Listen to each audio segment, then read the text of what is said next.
Smoke alarms wailed in the cramped kitchen as I fumbled under my turnout coat, hard hammering. Water steamed from a pot on the stove. Ashley had left me a hastily scrawled note about reheating coffee and a meeting. I yanked the mug from the burner and dropped onto a stool, the ceramic ringing against the tile floor.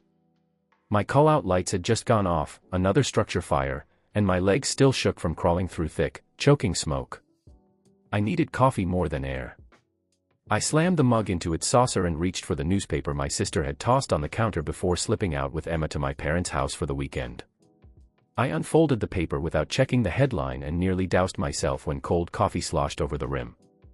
My eyes snagged on a full-page photograph, a man and a woman locked in a kiss against the relentless surf of Cannon Beach. The caption read, "Local barista caught kissing under haystack rock." My fingertips went numb as I scanned for her face. There, Ashley's golden hair, her familiar cerulean eyes closed in tenderness. The men beside her, hands cradling her back, smiled into the camera with Lucas Nguyen's earnest grin. My world convulsed. I pressed the palm of my free hand against the countertop, leaning forward until the sting of the countertop's edge woke me from the haze. The metallic tang of coffee turned sour on my tongue as I stared at them, her, my wife, betraying everything we'd built before my bleary vision could correct itself. Images of our early mornings washed over me, Ashley's latte art, her laugh as I trudged off to the fire station at dawn, her warm hand in mine as we jogged the East Bank Esplanade at sunrise. Now, she rested her lips against another's in front of the iconic sea stack we'd once visited together on our honeymoon. I shoved the paper away as if I could banish the sight, but my elbow knocked the steaming mug, sending coffee arcing onto my jeans and the hardwood. I pressed a towel into the stain and dropped to my knees, chest tightening. Outside, sirens wailed in the distance, familiar, dull, life-savvy noise, while the paper fluttered to the floor. I forced myself up, swallowing hard, and backed into the hallway, phone slipping from my pocket in my haste. I snatched it, blinked at the screen, a streaming notification from Aurora Cabin Tours, her side gig. I tapped it reflexively and saw Lauren, my wife, huddled under a wool blanket by a cabin window, the Pacific twilight behind her. She whispered something to Lucas, and then, there it was, a kiss, raw and final. The chat erupted, "No way, she's cheating on him, caught in the act." And my name sat there, glaring, at Brandon Thompson. I'd tagged her on Instagram before work, my proximity to her dreams was now exposed as lies. I rose, legs unsteady, and shoved both paper and phone into my coat pockets. Emma needed a father who could hold her before all this crumbled. The cafe's hum and the squeak of my boots on the hardwood mingled in my ears. I dressed in my uniform, helmet still clinging to my side, slipped my boots on, and yanked open the front door. Mist rolled off the Willamette, chilling my face. My boots hit pavement as I stormed toward the station, sirens beyond the bridge calling me back to duty. I checked my reflection in the glossy storefront windows, coffee stain on my jeans, rage coursing through my blood. The promise of dawn runs and lullabies felt like smoke, vanishing with each step. I had to catch my breath, but as I jogged the last block to Station 22, my mind replayed their kiss beneath haystack rock like a mantra of betrayal. The river's dark ribbon unfurled before me, indifferent to my anguish. Inside the station, the pungent scent of char and gear greeted me. Carlos glanced up from his paperwork. "Rough night, light?" he asked, brow arching. I swallowed, voice tight. "Yeah." I thumbed the band of cuff around my wrist, tensing as ash and duty wrapped around my thoughts. Sirens blared again, another call. I drew in a ragged breath and nodded. "Let's move." As we slid into the rig's cab and the diesel roared to life, I stared into the side mirror, where my reflection trembled against the rushing city lights. I felt the weight of the photograph in my pocket, proof of her betrayal, undeniable and scorched by public shame. The splash of water from the turn signals turned muddy as we sped toward the next fire, but all I could see was her there, kissing someone else under that monolith of betrayal. The world I knew had collapsed, yet I was trapped on this morning shift, forced to rescue strangers while my own life burned to ruins behind me. I remember our first dawn above the Willamette, jogging along the river with Ashley's hand tucked in mine and the thrum of the I-405 bridge rising behind us like a promise. She wore a Pearl District Cafe tee under a neon windbreaker, and I in my station-issue sweatshirt, sweat beading on her brow as the sun skated across the water. Afterward, we'd duck into the cafe she worked at, and she'd hand me the first latte of the day, steamed milk rising like tiny clouds above the espresso, and draw a smiley face in the foam. Our apartment, tiny and painted a downtown loft shade of gray, seemed too big for our joy. We filled it with laughter and plans. I studied incident reports at the kitchen table as she flipped through her barista notebook, sketching logo ideas for a local mural project. When I slid out the door at 6 for an early fire call, she pressed a kiss to my temple and whispered, "Be safe, love." By nightfall, I'd roll in exhausted, and she'd cradle our newborn, Emma, gently swaying in a pastel-striped bassinet.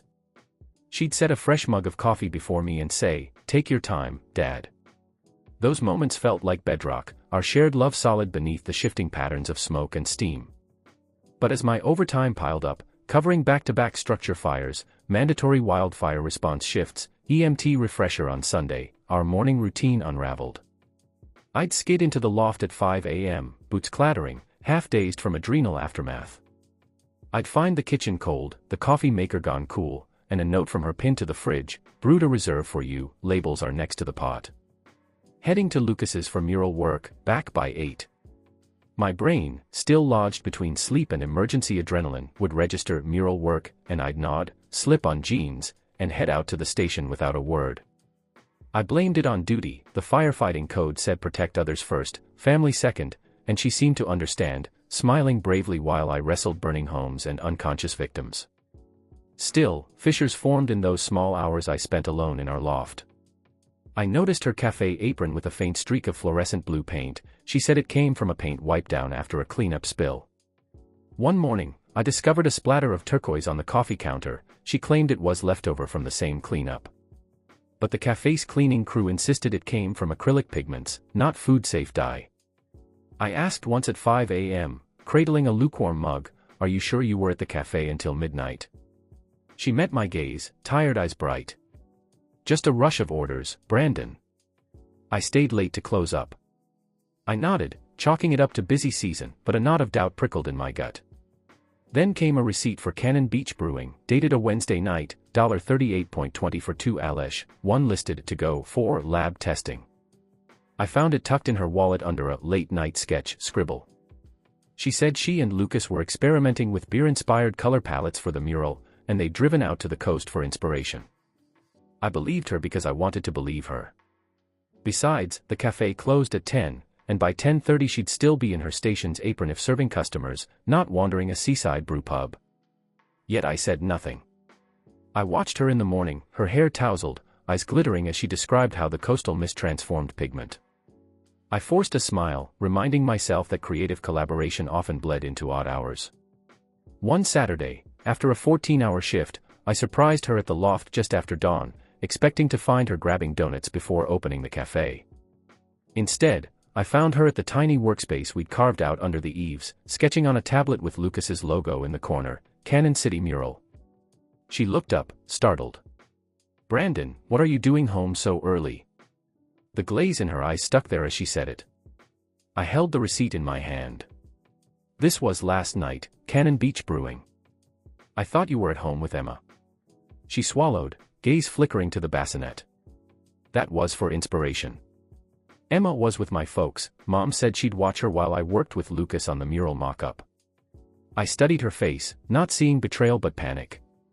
She motioned to a stack of sketchbooks. "Look, this series is about local landmarks, Haystack Rock, the Yachits shoreline.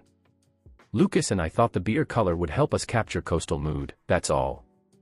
The studio light caught her paint-smudged cheek. It could have been any late-night artist's accent. I reluctantly believed her again because I loved her. But trust is a door that swings both ways, and I began noticing her new routine: 6 p.m. shifts at the cafe, quick change, and a 7 p.m. Uber to meet Lucas at the warehouse. I tried to work through it. Her career flourished, her art popped on social media, and I found pride in her successes. Yet every time her phone buzzed with "Lucas, golden hour pics," I felt a stab of distrust.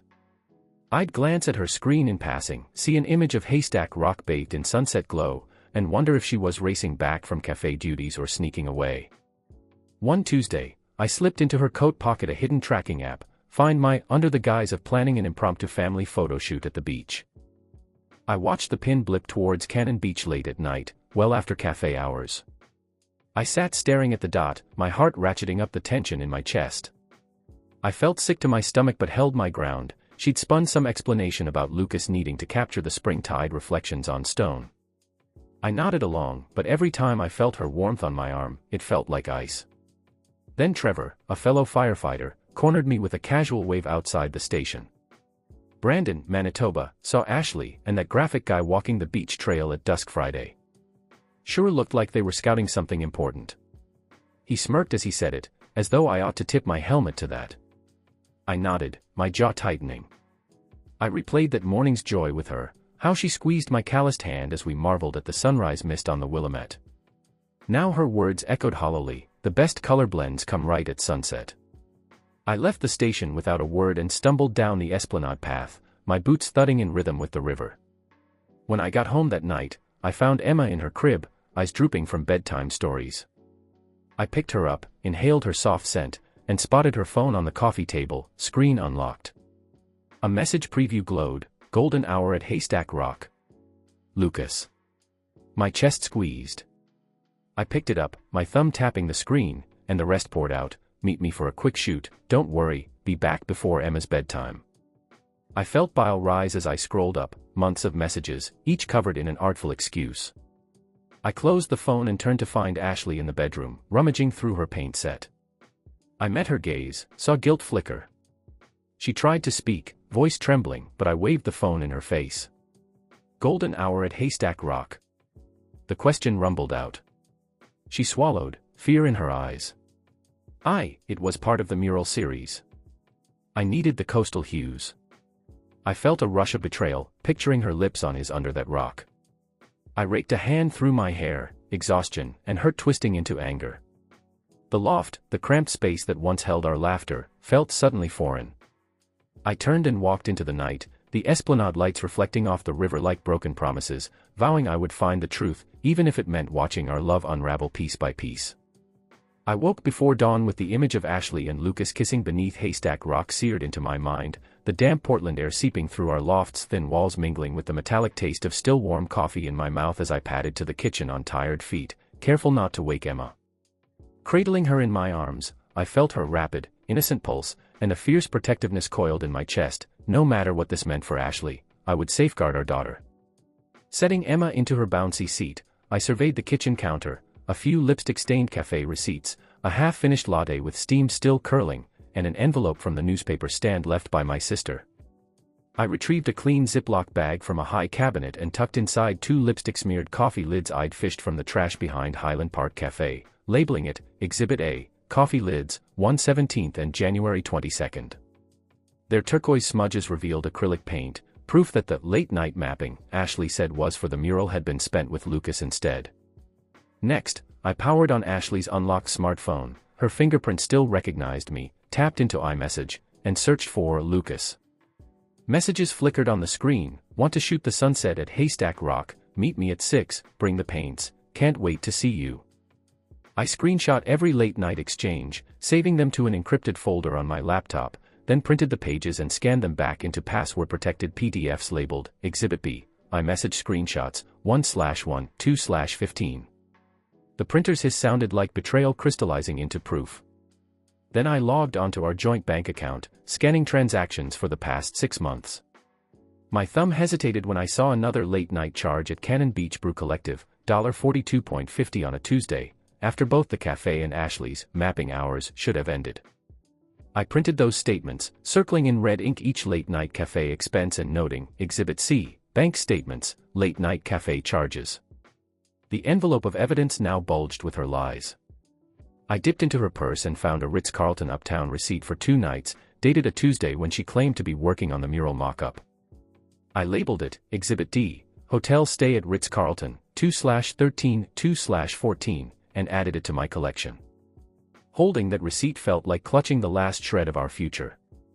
I carried the manila envelope labeled, Evidence, Thompson vs. Thompson, to my brother Christian's law firm later that morning, pulling Emma into my lap while he reviewed each exhibit. Christian's nod was solemn, this is irrefutable. We'll file for divorce on grounds of adultery. He poured us decaf coffee, his office filled with the rich scent of polished wood and leather-bound volumes. He outlined a plan, file a petition for divorce and temporary custody orders to grant me primary physical custody of Emma, protecting her from further instability. Next, establish an Emma L. Thompson Trust account at Wells Fargo for her expenses, ensuring Ashley could not touch the money. He offered me a business card for Dr. Laura Mendel, a child psychologist specializing in family crises, and we set up counseling sessions for Emma starting next week. Driving to downtown Portland afterward, I felt both hollow and determined. The streets were slick with an early drizzle, and the skyline shimmered as headlights cut through the gray haze. I parked at Wells Fargo and opened the trust account under Emma L. Thompson Trust, transferring 1/3 of our joint savings and arranging automatic deposits of half my next paycheck. The teller handed me a leather checkbook engraved E. L. Thompson Trust, and I tucked the receipt labeled Trust Account Setup, January 31, 2023, into the envelope as Exhibit E. Back at the loft, I installed a HomeGuard 360 security camera in the hallway to record any furtive meetings, setting motion alerts for after 8 p.m. when Ashley's mapping always occurred. I tested the live feed on my phone. Each click of the camera's red light felt like a sentinel guarding my battered trust. Leaving Emma asleep in her crib, I emailed Lucas's design agency. I have evidence of Mr. Nguyen's personal involvement with my wife during hours billed as professional consultation. I attached redacted screenshots and bank statements. His pending contracts would vanish once clients saw his indiscretion broadcasted across Portland's tight-knit design community. An hour later, I met with Dr. Mendel in her softly lit office, walls adorned with pastoral scenes that reminded me of better days. She welcomed Emma with a stuffed bear and opened a file to schedule bi-weekly intake sessions. When I explained our situation, her empathy was a salve to my bleeding heart.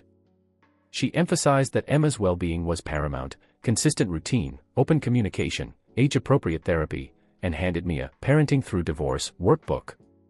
I left feeling both raw and supported. Over the next few days, I coordinated with a process server to deliver the divorce papers to Ashley at her parents' house where she'd dropped off Emma. The server texted, "Service complete." She refused to accept the documents but acknowledged them. In Oregon, refusal still counts. The court clock began to tick. I spent evenings at the firehouse, where Fernando and Trevor offered steady camaraderie, reminding me that I was not alone. At a midnight drill, Trevor slapped me on the back. "Hang in there, man. We've got your six." I nodded, grateful for brotherhood untarnished by betrayal. When I returned to the loft, I found Emma drawing squiggly hearts with a crayon in the living room. She looked up at me, fat baby cheeks smudged with pastel dust, and I felt a swell of love that eclipsed any rage or sorrow. I scooped her up, pressing her to my chest, our breaths melding in the dim lamplight. With her in my arms, I drafted a custody proposal. I would have primary physical custody in our Echo Park loft. Ashley would have supervised weekend visits at her parents' for the first 60 days, transitioning to unsupervised visits only if she proved no further misconduct. Joint decision-making on healthcare and education with final authority to me if disagreements arose, weekly video calls between Ashley and Emma, and guaranteed counseling sessions with Dr. Mendel for at least 6 months. I signed and dated the document, Jason Thompson, February 3, 2023, then placed it in the envelope labeled, Exhibit F, Custody Proposal. The next morning, I met Christian in his office again to file the official divorce petition, cause number 23DR01234, in the Circuit Court of Multnomah County, Oregon, in re. the marriage of Ashley Louise Thompson and Jason Michael Thompson. With each stamp and signature, the law recognized my resolve. I would protect Emma's peace with every resource at my disposal. As we walked out of the courthouse, the Oregon sky opened to a thin ribbon of light over Mount Hood, promising new beginnings. Each step felt heavy yet resolute. The betrayal had fractured our world, but I was forging a path to rebuild one stone at a time. In the hush of early afternoon, I whispered to Emma, "Daddy's got you," and in her innocent gaze, I saw the first flicker of hope. I arrived at Ashley's parents' home just before sunrise, the sky a pale wash of pink and gray over northeast Portland. The dew on the lawn sparkled faintly under the streetlight as I walked up the steps, manila envelope in hand. Through frosted glass, I could see Ashley in the kitchen moving with familiar ease, pouring coffee, scraping empty bowls from the breakfast table where her mother had set pancakes for Emma. I steeled myself and knocked. She opened the door, her eyes wide with apprehension. Her hair hung in a tousled cascade around her shoulders, cafe apron dusted with dried paint. Our daughter toddled clumsily from the dining room, clutching her stuffed bear. Ashley's lips trembled when she recognized me. "Jason, what are you doing here?" she asked, voice brittle. I held up the envelope. "Legal matters," I said, stepping past her onto their tiled floor. Emma reached for my leg, and I knelt, scooping her into my arms. Her laughter, sweet and innocent, felt like a lifeline. Ashley's mother hovered in the doorway, regret etched on her face. I stood, folding Emma into my chest, and looked at Ashley. "This is over," I said, placing the envelope on the counter before her. She recoiled slightly as if it burned her fingertips. I watched her stare at the evidence inside, printed bank statements, the hotel receipt, the iMessage screenshots.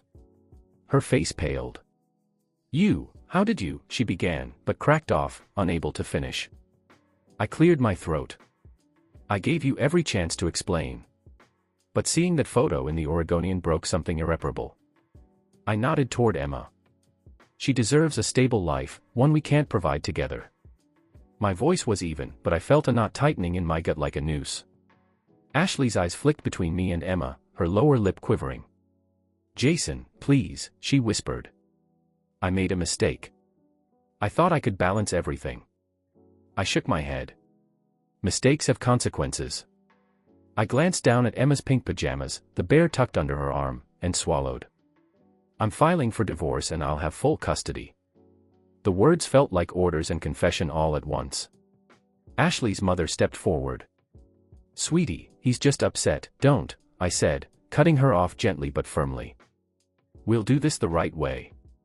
I looked back to Ashley, anger and sorrow warring in my chest. "We'll go to court, and the judge will see the evidence for yourself. I won't stand by and let Emma grow up in confusion." Tears spilled down Ashley's cheeks, and she dropped to her knees, pressing her hands to my boots. "Please, not like this. I love you, Jason." Her voice cracked, raw with regret. I knelt beside her, placing a hand on her shoulder. "I loved you too," I said quietly. "But trust is the foundation of any family. You destroyed it." Emma looked up at me, confusion in her wide eyes. I set her gently on the floor. She toddled to Ashley, who pulled her into her lap. "Mommy, sorry," Ashley murmured into Emma's hair, but I knew Emma couldn't understand apology yet. I straightened, gathering my coat. "I'll pick Emma up for my weekend," I said, voice stiff. "You can have supervised visits at Grandma's for now." Ashley reached out as if to stop me, but I held up a hand. "Don't," I said. "It's best this way." I turned and walked out, my boots crunching on the gravel driveway, leaving behind shattered dreams and the murmur of Ashley's sobs. Later that day, in the sunlight slanting through the courthouse windows, I sat beside Christian as the judge reviewed our exhibits. Exhibit A, the coffee lids; Exhibit B, the screenshots; Exhibit C, the bank statements; Exhibit D, the hotel receipt; and Exhibit E, the trust account confirmation. The judge's gavel rapped decisively. "Temporary orders granted," she announced. "Mr. Thompson has primary physical custody of Emma. Ms. Thompson will have supervised visitation at her parents' discretion for 60 days, with review thereafter."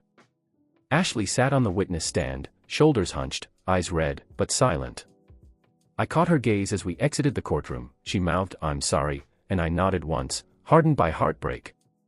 Outside, the cool March wind whipped through my coat as I held Emma close. She yawned against my shoulder, oblivious to the life-altering decisions made that morning. I pressed her cheek to mine, tasting the sweetness of her breath. I made a silent vow, I would rebuild our life, hers and mine, from the ground up, one sunrise at a time. As we walked down the courthouse steps, Christian beside me, I felt the relentless pulse of my daughter's heartbeat guiding me forward into an uncertain, but honest, tomorrow. The next few weeks passed in a blur of paperwork, supervised visits, and new routines. I moved into a small Belmont apartment, furnishing it with second-hand finds, a soft gray couch where Emma and I would read bedtime stories, a sturdy wooden table where I'd place her coloring books and my firefighter helmet. Ashley's visits remained supervised at her parents' home.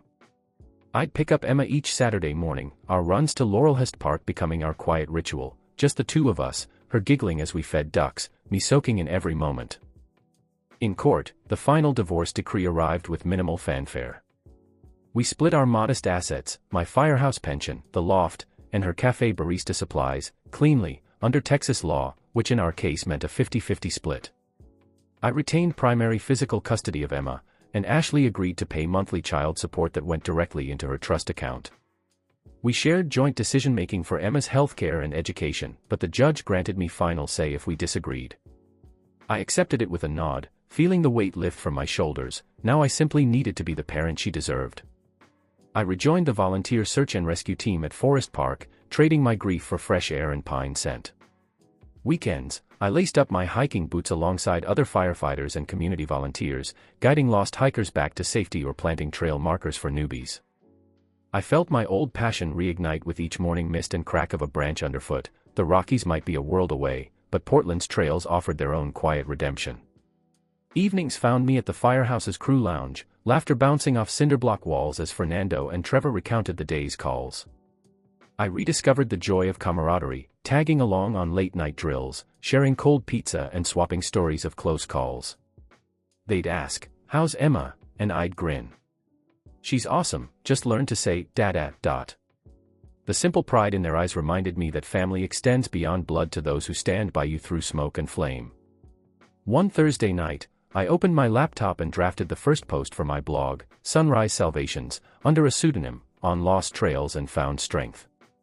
I wrote about betrayal not as an end, but as a catalyst for growth. When the world you knew burns, you gather the embers and build something stronger. I shared reflections on fatherhood, on trail rescues, and on finding hope in the mist. Within days, a few readers reached out, some sharing their own broken dawns, others offering words of encouragement. It felt right. I was turning pain into purpose. One crisp Sunday morning, I jogged beside Emma through Laurelhurst Park's fallen leaves, her tiny legs working to keep pace. The sunrise painted the sky in soft pinks and golds. She reached for my hand, her smile blooming brighter than any mural Ashley and Lucas had ever created. And in that moment, as the city woke around us, I felt peace. Our new beginning had arrived with the dawn, filled with love, laughter, and the promise of uncharted trails yet to explore.